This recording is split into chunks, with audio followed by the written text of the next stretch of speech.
I've never seen this type of healing in the conventional healthcare system. Mhm. Never. It's just so profound and so fast and so long lasting. Mm. And it's just absolutely mind-blowing every time. And not always, I need to, disclaimer, it isn't this effective for everybody, right? It's Mhm. not a magic pill or a cure-all or anything like that. But for the people that it does work for, it's just, they say that this everything they tried didn't work, but this was it. This really, really helped them. And so it just brings me to that, brings me to my soul work, which is being able to be a bridge or a facilitator to help somebody heal, and that is what lights me up. And to see this level of healing and transformation is just, I mean, I could never imagine this 10 years ago. Welcome, everyone, to the Integrative Nurse Coaches in Action podcast.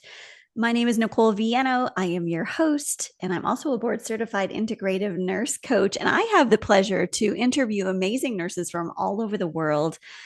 And today is no exception. In fact, I was so enjoying our pre recording conversation with our next guest, who is lighting up the world with all of the things that she is doing.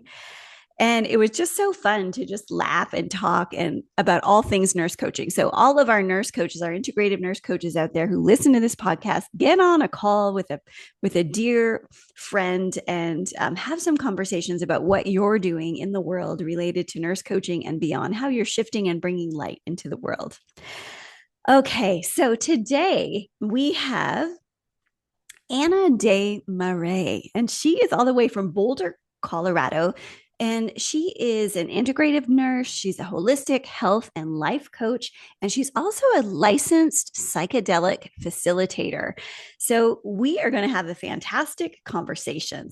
But before we get into that, let's have Anna come on and say hi. Oh, I love that intro. Thank you. So wonderful to be here and so nice to meet you finally, Nicole. Yay. So wonderful to meet you too. And now we get to introduce you to all of our listeners. So that's going to be really fun and exciting and will help us all to see the depth and the width of our abilities as nurses and as nurse coaches and how we're using our skills in the world today. Okay. So we'd love to take a trip down history lane and we love to know a little bit more about you as to like how you even discovered you wanted to be a nurse. Yeah, great question. So actually I became a nurse later in life. I didn't actually go to nursing school until I was 40. And so I did an accelerated program because I knew this is exactly what I wanted to do.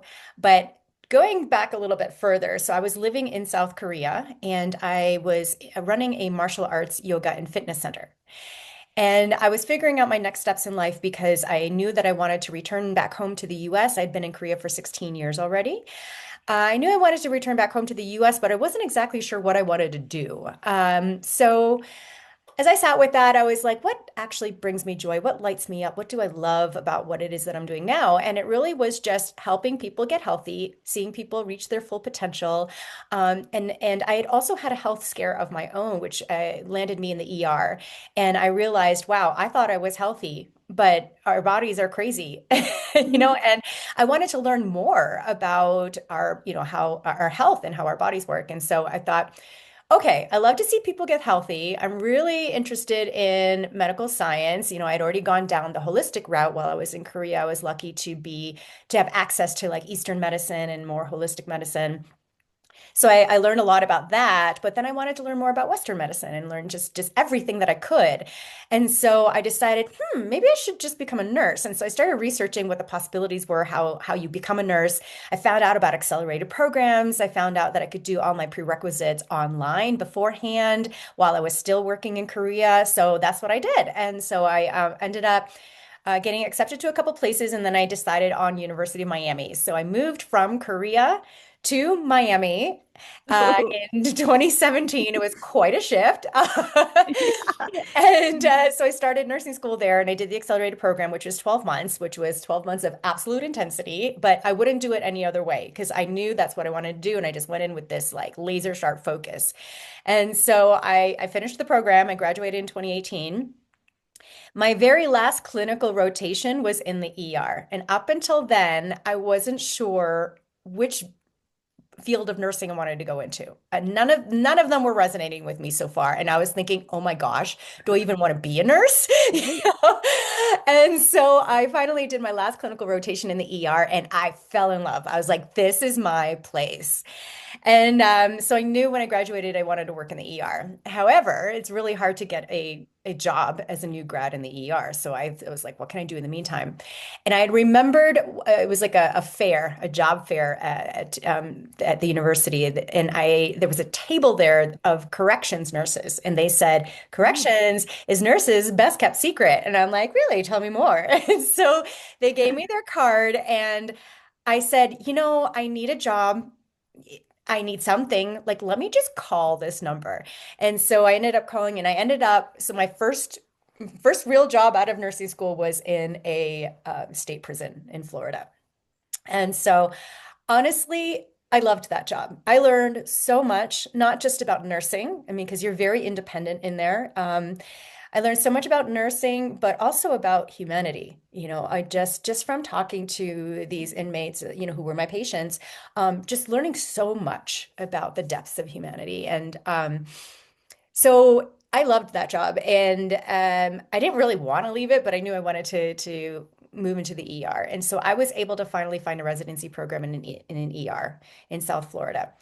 And so it's one of those programs where you sign a contract for 2 years and they train you on the job. And so I had all this wonderful training, started working in the ER, and not long after that was the pandemic.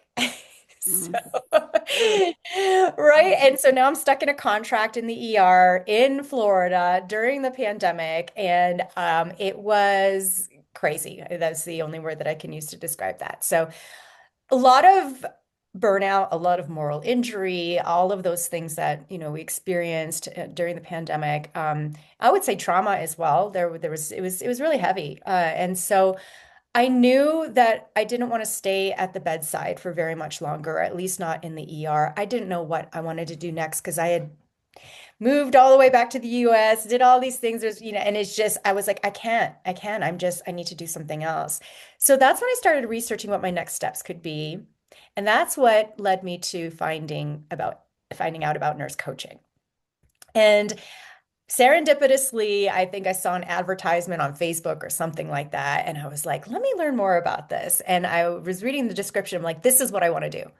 Because the thing that I didn't like about working in the ER was that I didn't get to spend any time with the patients, right? You didn't get to follow up with them. I had no idea what happened to them afterwards, and then I couldn't educate them, with all of this preventive lifestyle medicine that we know about, all this holistic nursing that we learned about in nursing school. We couldn't share any of that with them because there just wasn't time. And I didn't like that. Because I knew there was a better way. And so when I found out about holistic nursing and nurse coaching, I was like, I got to jump on this. So that was kind of my plan B, my way out of bedside nursing as I was looking into that.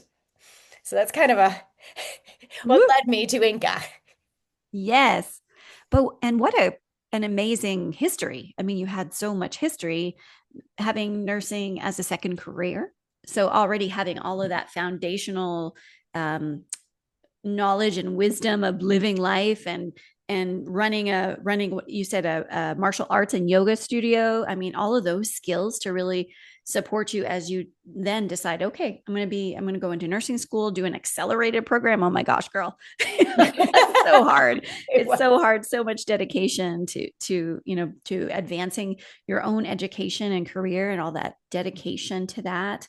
And then all your years in Asia and learning about that culture to support you as you move into this next phase of your life and then moving to Miami, girl.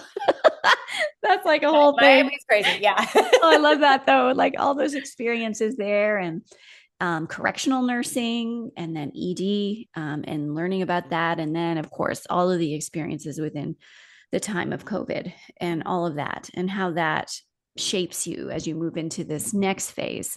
Mhm. Oh, and then discovering nurse coaching. So, did you take the nurse coaching program as you were doing your emergency room work? Yeah, so I had Mm, started it then, and then yeah. so basically I had had a very, very healing experience with plant medicine. I don't know if you remember that the borders were all closed during the pandemic, but there was one country that was open. Mexico still let us in. So I was able to travel to Mexico and have a very healing experience with plant medicine, and that was kind of the catalyst for reminding me about the therapeutic power of these medicines. Mm, And it was a whole, just realization that the environment that I was in was not the environment that I needed to be in. It was not where I belonged. Because I had entered nursing because I loved to see people to see people heal. But I wasn't getting to see that in the environment I was in. Maybe we were yeah. saving a life, but it was hectic. It was chaos. It was just not good for my nervous system. And so that was that planted the seed for where I am now, was having that my own personal healing experience that helped me integrate everything that I was experiencing from the pandemic and all of that moral injury and burnout and all of that. And Mm, so I realized that I did not want to be at the bedside anymore. That kind of cemented it for me. And so I kind of took a break, which was meant to be a mm, sabbatical.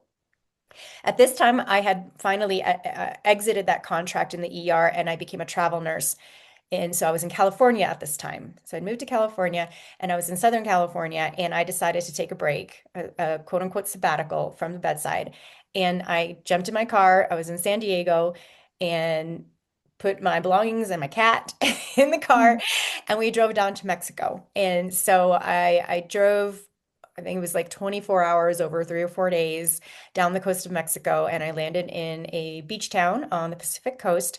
And that is where I decided that I was going to do the rest of my healing and figure out my next steps. And so it was there that I actually finished my Inca program, mhm, knowing that from there I wanted to go into nurse coaching or something along those lines after that. And so that's how I ended up in Mexico.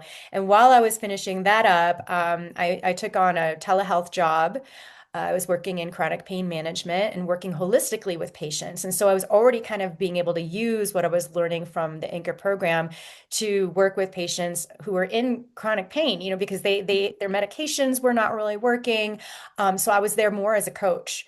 And I realized that's what taught me that just holding space for people is hugely therapeutic. They were in this immense pain, suffering mentally, psychologically.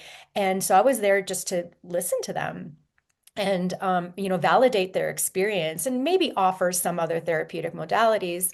And they would tell me time and time again, she's like, gosh, it's so good to have somebody listen to me. mm, It's so, and they'd be crying and it's just like, it's just to be able to have somebody listen to me and not judge me or tell me what to do or try to fix things, it was really, really valuable for them. And so that was really for me, invaluable experience to know that nurse coaching is something that is needed in the space.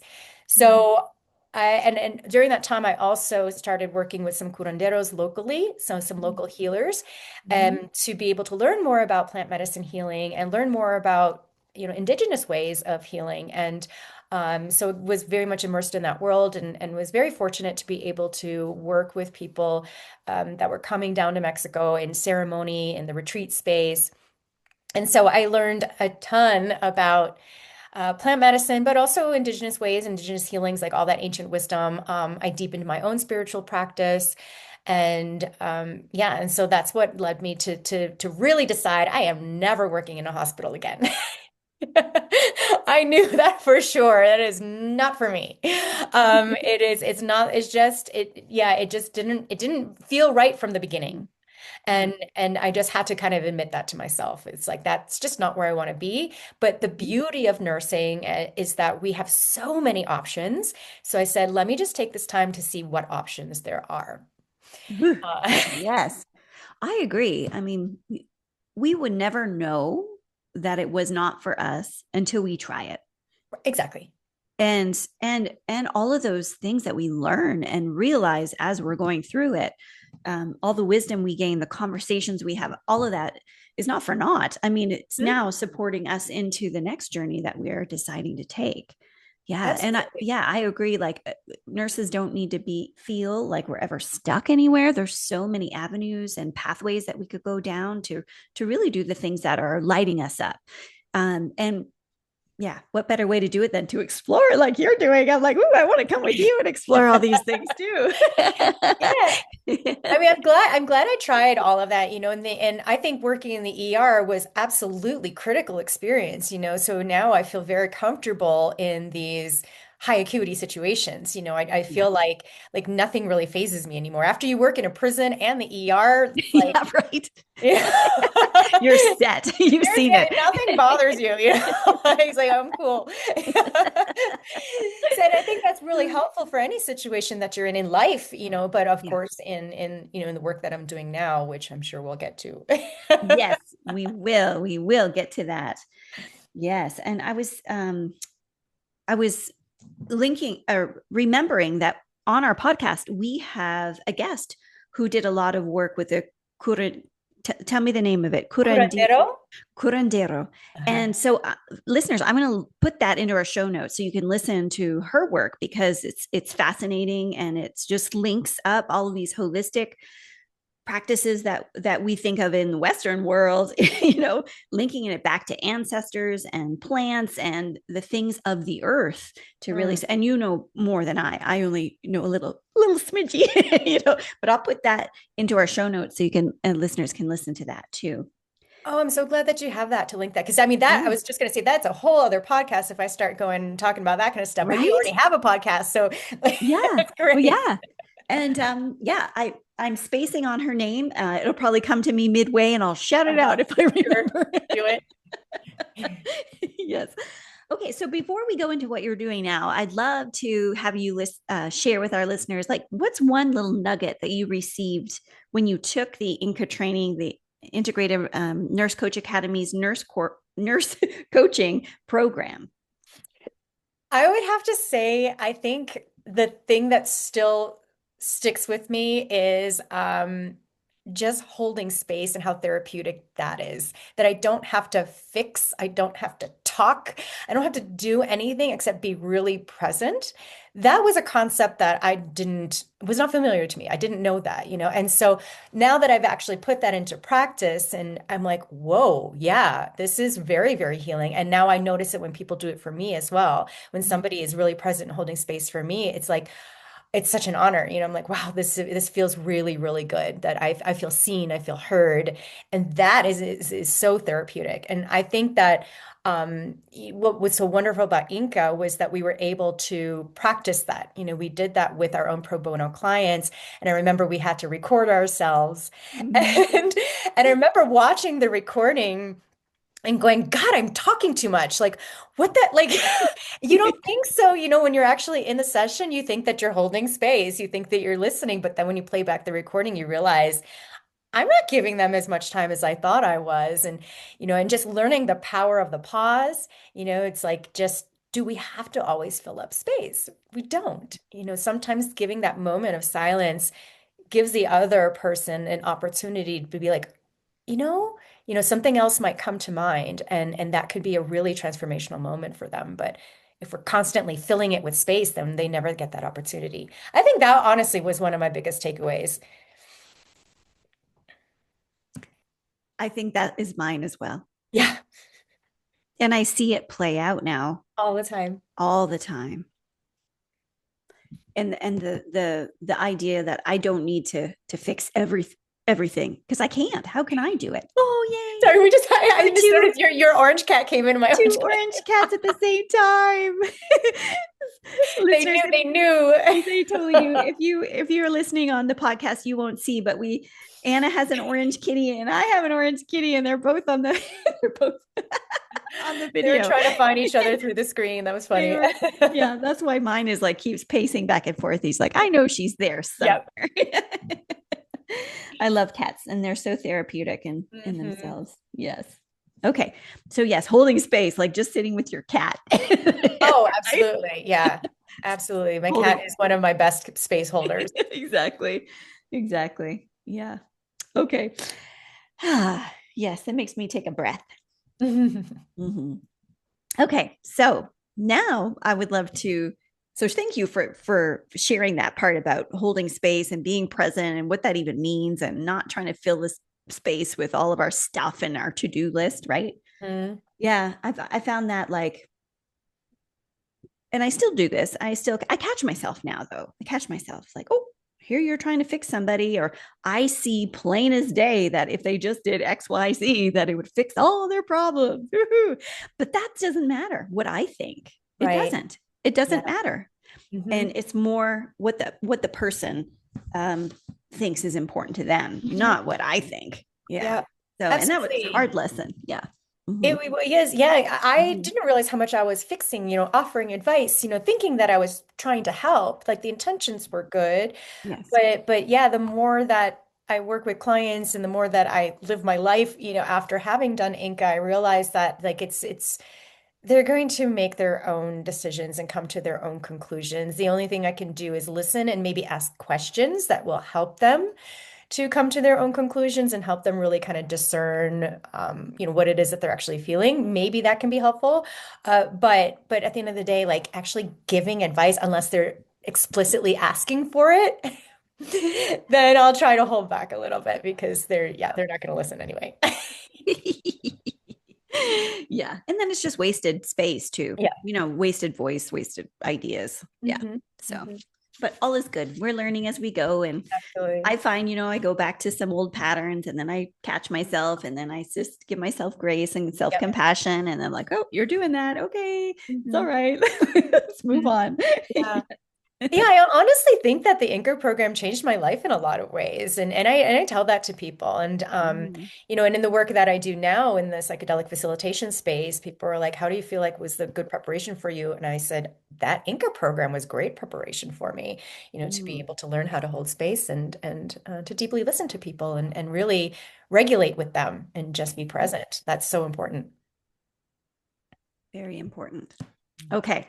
So now we're at the phase where you graduated from the Inca program and then you were trying, okay, now what do I do? What were your next steps and how are you using all of your skills today? Yeah, so I was like, okay, I guess now I'm a nurse coach. I graduated from the Inca program. I was like, all right, added the letters to my name. I had to actually travel back up to the US to take the exam before I could add the letters. And then a year, so that's when I became NC-BC. And the following year, or almost a year later, I went back up. I was still living in Mexico, and you have to take the exam in the US. So I went back up almost a year later to do the other exam for holistic nursing. And that's when I added the other two letters, HW. But in the meantime, I was trying to figure out how to become a nurse coach, but it was really just me. It was me trying to figure out what my niche was, which I still haven't figured out, which is fine. It I is finally, fine. it wasn't until this year where I said to myself, I don't have a niche, and that's okay. Mhm. That is okay. And I said, I'm sick of trying to decide and thinking, oh, I'm some sort of failure because I haven't figured out my niche yet. I was working with women in midlife for a while, and I really enjoyed that, but I just felt limited because I felt like, sometimes somebody would approach me and say, like, hey, can you help me? I'm like, yeah, of course. It may be a male in his 70s, right? But that lit me up as well, working with him. And so yeah, I didn't want to have to limit myself anymore. So I said, you know what? I don't have a niche, you know, and that's okay. And that's okay. So yeah, so a lot of that time was trying to figure out what my niche was and who I wanted to work with and how to market and how to promote myself and find clients and all that. And it was really a lot of experimentation, a lot of that. But meanwhile, I was still in Mexico and still doing the work with the ceremonial work and retreat work, and I absolutely loved that. And then that chronic pain management company that I was working for in telehealth, they ended up closing down. This was a startup that happens. And Mhm. so all of a sudden I was out of my stable job. Mm. And so I was like, oh, well, maybe this is a push for me to really go full force and, head first into nurse coaching. So I tried to do that for a little while, and it was just, wasn't really 100% sure if I felt comfortable, always hustling, because that's the thing is like I felt like I was always hustling. Mhm. So I just said, maybe I need to look for something else in the meantime so I don't feel this stress. I didn't want to feel Yeah. that. And I had gotten an email from another startup company that I had applied for, gosh knows when. Perfect timing. And they're like, hey, we're hiring. I was like, oh. well, perfect timing because I'm looking for a job. So, Right. yeah, I interviewed with them. It was like right away. It was a match. It was very much aligned. And so now I'm still working for them, like a year and a half or so later. And this is also a telehealth company that is actually run by it's a nurse-led model. And it is basically, in my view, trying to change the face of healthcare. So we are working with patients, but we are utilizing our coaching skills. Hmm. And so I'm mostly working with veterans and with individuals with Alzheimer's or dementia and Hmm. their caregivers. And I absolutely love it. And I'm 100% using my nurse coaching skills in this role because we meet with them monthly. And it's kind of the same thing as I was describing before with the chronic pain management, where I'm listening to them, holding space. Because as a caregiver for a loved one with Alzheimer's or dementia, it's a really, really tough job. And it's 24/7 and it's hard, and a lot of them are really suffering with their mental health and all of that. And so kind of found myself in that same space where I'm just, I'm listening and offering to hold space for them, and then also giving some coaching where it's needed, and then if needed, also giving, of course, nursing advice as well, some medical advice. Hmm. But yeah, I love that because I get to meet with them monthly and follow them on their journey, and I feel like they're my clients, they're my patients, and so Yeah. I started doing that in Mexico as well, and then I went to visit family in the U.S. and I had heard of all these things happening in the psychedelic field in, north of the border because I was doing that work south of the border. And then I heard that things, the legal pathways were opening up. They had already opened up in Oregon and they had just opened up in Colorado. And so I had heard that this was happening, and I think there was a suggestion by somebody. It's like, why don't you look into maybe doing this work in the US? And I'm like, I don't know if I want to do it under the legal model. I don't know what that's going to look like. I love doing the ceremonial work. I don't know if I want to do it this way. But I said, let me give it a chance. And so I ended up applying to a program for accelerated Colorado licensure, finished the program. Suddenly, I have a license to practice as a psilocybin facilitator in Colorado. So I said, you know what? I've been thinking about moving back up into the US. Like maybe that's my next step. I've kind of just let everything lead me, you know? Hmm. And so that's how I ended up moving to Colorado last year. And so I moved to Colorado in July of last year. I got my license already, but because it's such a new field in Colorado, there weren't many healing centers. There were a couple only open. Hmm. So it took a while for the healing centers that hired me to get their license to operate. So in the meantime, I couldn't work. And so that has really only been happening for a few months now, where I've been working as a licensed psilocybin facilitator under the regulated model in Colorado. And I absolutely love it. This is exactly where I'm meant to be. I am Hmm. still working part-time as a nurse in that for that telehealth company, but Hmm. I'm doing them both. Nice. I love this journey. I love your journey.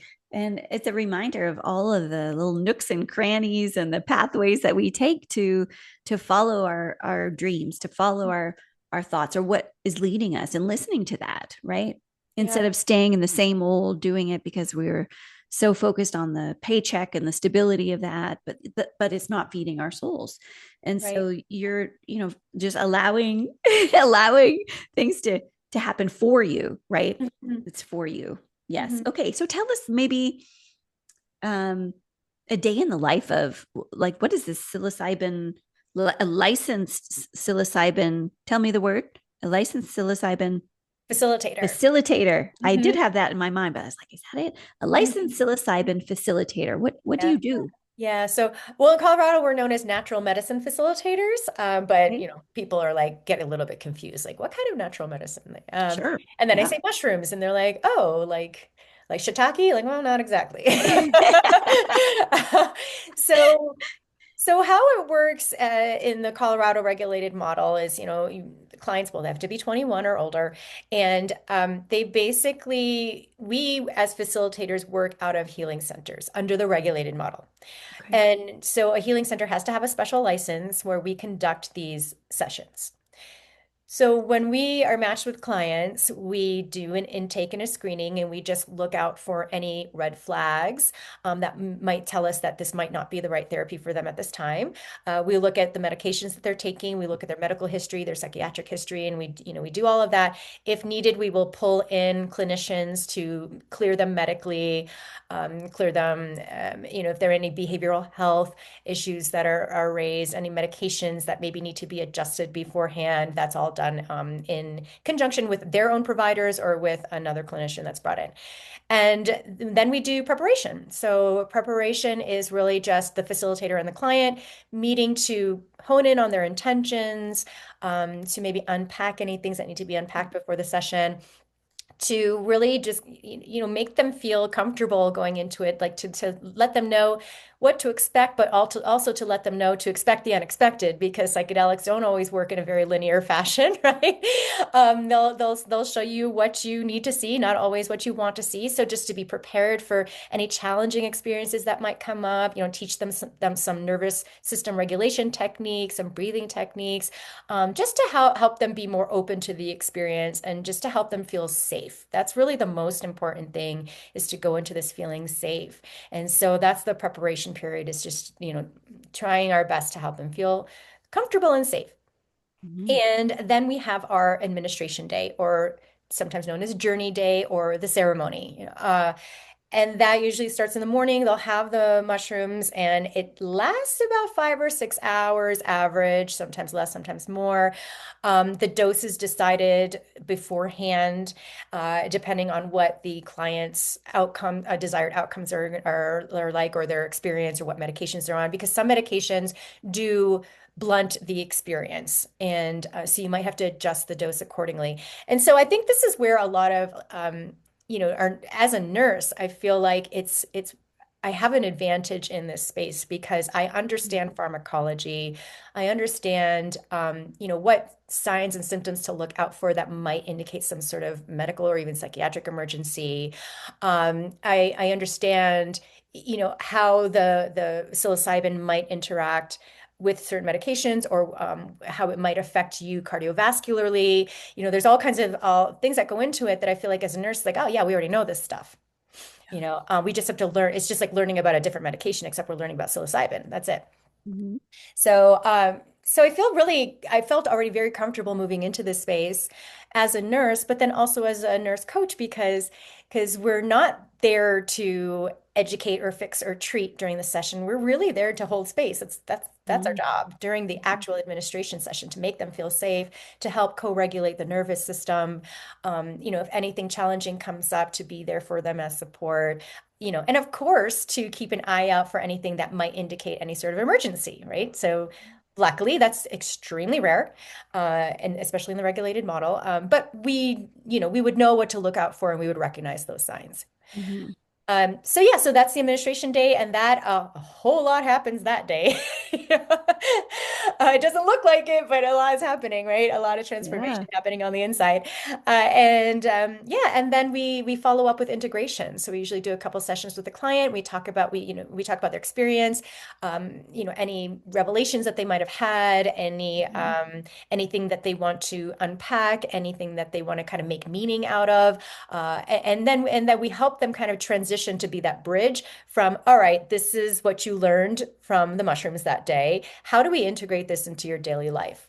And Mhm. that's how we turn it from a cool experience into something transformational for their life. And so that's kind of how all of that works, that whole process. And this is 100% legal now in Oregon and Colorado, and next New Mexico. Wonderful. Mhm. Yes. I was thinking back to like years upon years ago. I have an older sister, and that was like when I was young, taking mushrooms was a thing, you know. And I was thinking as you were explaining everything, I was like, how is that different from back then? But the difference is that you are there to monitor, to hold space, to help the person be safe. Yeah. And then the integration piece too. Well, first of all, you have to start with like the beginning. Like it's like why are you taking this? What is it? Mhm. What are you trying to what are you seeking? How are you going to use this experience? And how what do you want to heal? Like all of those things. Like Instead of back in the day, it was like, oh, you want to take mushrooms? Well, Right. I don't know. I didn't do it. Listeners, it's not me, my sister. But don't tell her I said anything. She would just talk about it, you know. So, and then the integration, like, what revelations did you have? How are you going to use those in your life? And how is that going to help you to transition to shift into better wholeness? Mhm. Yeah, I love that. And, you know, and it's honestly been, I've never seen this type of healing in the conventional healthcare system. Mm, Never. You know, it's just so profound and so fast and so long lasting.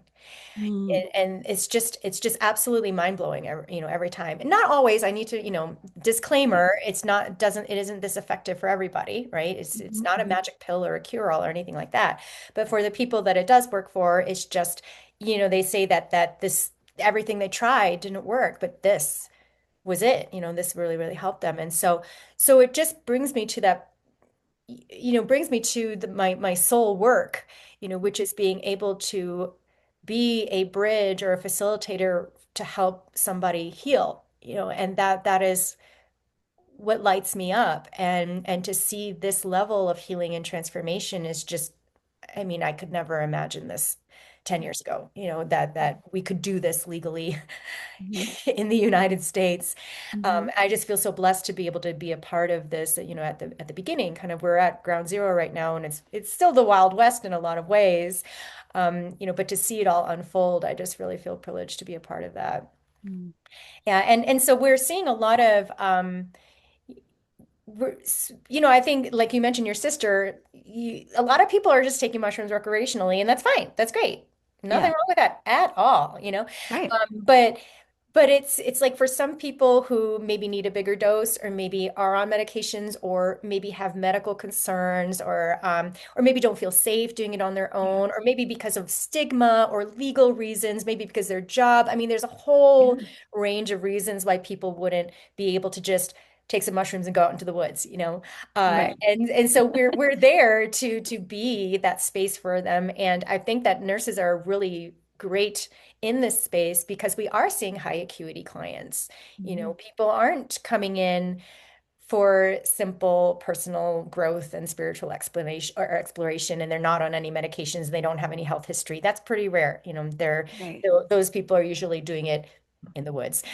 So, um, and so you know, to be a nurse in this space, I think is it's an advantage, and it's a Mhm, really I feel like we need more, you know, because especially nurses that have acute care background, because we mhm, can stay regulated even when things get challenging, even when things get a little bit crazy, and that has happened recently. I had a client that had a very, very deep deep emotional experience that you know was I would say quite dark and maybe even violent. mhm. And but I was able to just breathe through it and stay calm and hold space and just make sure that we were both safe. Yes, yes. You know, and yeah, I feel like I owe that ability to my background in the ER and in corrections. Mhm. Oh, absolutely. And so, listeners, I don't know if you know this, but I would love to share that the Integrative Nurse Coach Academy has a specialty course. It's called Nursing Pathways in Psychedelic Care, Expanding the Frontiers of Holistic Healing. And it's an online course, it's 4 modules, and it goes through the safety, things to consider, um, different historical roots, modern applications for psychedelic medicine. And so I'm going to put that link into the show notes because if you're interested in learning more just for yourself, I mean, as nurses, we see a lot of people, and understanding psychedelic and plant medicine is going to support us as we are seeing those people and being able to support them better and just for our own clinical knowledge as well. So yeah. wanted to plug that in there for our listeners too. Yeah, yeah, I think it's really important, especially nurses that are in the ER, for example, or because you will see Yeah. more and more, possibly some emergencies having to do with people not doing this the correct way. Hmm. Set Yeah. and setting is important. If you have any sort of, history of schizophrenia, for example, this is not the medicine for you, but people sometimes out will take it on their own and maybe end up in the ER because they're having some sort of emergency. And so I think it's important for nurses to recognize what that looks like and how to deal with it. Yes. But also, I think that's really awesome that Inca is offering that course because that wasn't offered when I was in the program, and had it been, I would have taken it. But it's really great to see how things are evolving because we're going to see it more and more with more states on the path to legalization. Yeah, absolutely. Yes, I'm thankful that they have the course too, because these are things where you want to know this information and you don't know where to find it, or you Mhm. don't have a credible, you want to find credible as nurses. We always want credibility, right? Yeah, So we're finding these credible resources to learn for our own selves and for our patients if that's what we're choosing, and why not do it with an organization that you trust, right? So absolutely. okay, so we have more to talk about, which is retreats that you're doing. Yeah. Yeah, so I'm really excited because I was doing retreats in Mexico and I still do retreats in Mexico, but now I get to help facilitate a 100% legal psilocybin retreat here in Colorado, here in Boulder. That's going to be April 15th through 19th, and that's going to be through Chariot, which is one of the healing centers that I work for. So that's a 5-day psilocybin retreat. It's going to be 2 ceremonies or 2 doses, obviously with prep and integration and all of that. And so I absolutely love the retreat space because you get to heal in community. Yeah. And one-on-one is great, absolutely. But I also see the benefits of being able to witness each other's healing, Mm-hmm. support each other in your healing, to be in ceremony together. There's another, I think, layer that gets to get touched when you are together in community having the medicine. So I just love retreats because you get to witness that, you get to be a part of that, and you see it all play out, the whole Mm-hmm. dynamic. Everybody starts as strangers, but then by the end, you're like, I love you. And you're just like one big family. And it's so great to see that. It's just like, oh, it's so sweet. So Yeah. yeah, so that's coming up in April. And so I'm, Okay. I'm excited because it's the first one I get to do above ground in the legal model. Yes, that is very exciting and shows the progression too, the Hmm. progression of the importance of this work. And I love the idea of the group coaching model, right? The Hmm. group coaching. So it's like pulling that into this retreat as well, I'm sure, because our listeners, once and those of you who are thinking about nurse coaching, I mean, once you learn the skills and tools of nurse coaching, you don't tend to go back to how you were before. Not that it was Never, bad. I'm not never, saying yeah. that, but you were just a more enhanced version of who you are and have all these skills and tools that you can pull out at your leisure, when you need them, to pull them out to help facilitate the healing model. So, Hmm. yes. Okay. And then one more thing I wanted to bring up was I know you have a new book.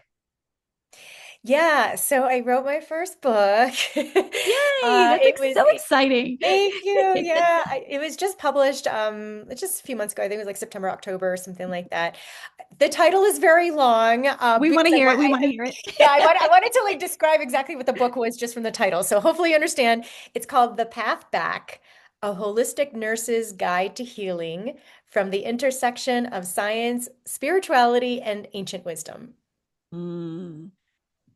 So hopefully that already gives you a kind of hint of what it's all Oh about. gosh, yeah, that resonates. That resonates. Yes. Okay. So we're going to drop more links. So we'll drop a link about your retreat into the show notes, and then also your book. So we want to support fellow nurses, and hopefully our listeners buy a book or go to the retreat or book a session with Anna Yeah, or phone in. yeah. Yeah. Please. I love meeting other nurse coaches. So if anybody wants to reach out to me just to chat, I'm always open. And because I know I do get a lot of people asking me what is it like being a nurse coach? And what is it like being a facilitator? I'm happy to answer any questions because I know that nurses bring so much to the table in so many different fields in so many different ways. And I just it just breaks my heart to see so many getting burnt out and leaving the profession because of the way that the system is, not because they don't want to be nurses. It's just because of the way the system is. And I feel like that was a big revelation for me was, after my experience in the ER and after healing from the pandemic issue, I Mhm. realized that it's not that I didn't want to be a nurse anymore when I left the bedside. It was that I didn't want to be a nurse in that system. And now that I'm able to be a nurse in the way that resonates better with me, that aligns better with my values, I love being a nurse. I wouldn't want to be anything else. And, there was a period where I thought, gosh, did I make a mistake by spending all this money for nursing school in midlife and, like, doing all of that? And I realize now, no, that was absolutely the best decision I've ever made in my life. I'm almost going to get emotional about it. Like, it's just, I love this role. And I think it's an honor to share this space with people in their most vulnerable moments and in these moments where they really, really want to heal, and to help support them in that is just yeah, such a feeling it's the best job in the world. Mm. Yeah. Oh no, I just really appreciate your bravery and your courage in seeking and taking the steps to get you to this point. Like you had to make all of these decisions, and you had to choose to go on the different paths. And Mhm. that's can be so terrifying, and it is terrifying for many of our listeners. Like, I'm just not feeling like this is part of where I should be right now. And it's okay to make a different choice and do something that more resonates with who you are today, not 10 years ago or even a year ago. Right? It's like we can shift as humans, and we do shift as humans, and we realize, oh, this isn't the pathway for me anymore, and I Mhm. can take that step. I can make a choice that is really going to help me to be the best and the lightest version I can be. Yeah, yeah, I agree. And I think that, one of the things that helped me take the leap to enroll in nursing school in the first place was I thought, well, I can sit here and think about it for a little longer.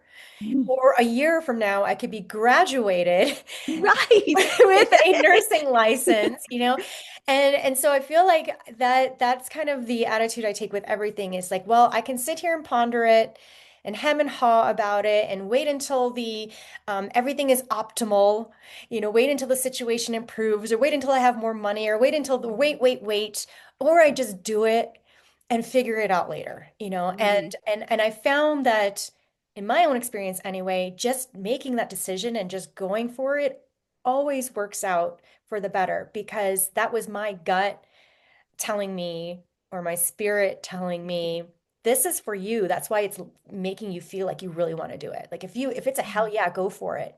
Just go mhm, for it and you figure it out later. It will always fall into place. mhm, And if it doesn't, you've gained some sort of experience that will help you with whatever role it is that you take next. It always fits mm. together. Like all these crazy things that I've done, all my weird careers in the past, like I had the martial arts gym, I co-owned a restaurant, I was a DJ at one point. Like I mean, so many random things that I've done, all of it makes sense. Mm, All of that was just part of building up my experience to, what I'm doing now. And what I'm doing now is going to make sense for what I'm going to be doing 5 or 10 years from now, so you just follow your heart, follow your gut. And I promise you it will always work out if it's really aligned with your values.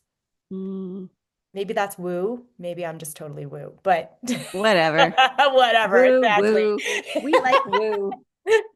In fact, I'm reading a book. I'm reading a book right now on woo.